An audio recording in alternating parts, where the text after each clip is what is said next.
really pleased to say that we have some great partners with us today. We need a technology that can quickly adapt.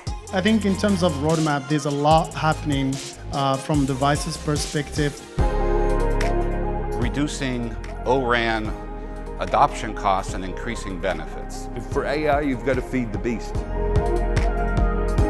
We are framing the discussion in the context of driving new growth opportunities. We think there's tons and tons of applications that are going to continue to come out. What is it though about blockchain specifically that was required for this solution? We're seeing a much larger growth in mobile commerce. Juniper is leading that transition, so I wanted to be on this panel. You're not thinking about one application, you're thinking about hundreds of them. There's a lot of different ways that we can use the data that come off cars. I'm going to make the argument that a robot can benefit just about everybody. What we anticipate is URLCC will be the killer app for 5G adoption. I feel we are changing the industry. We are changing how enterprises can do digital transformation.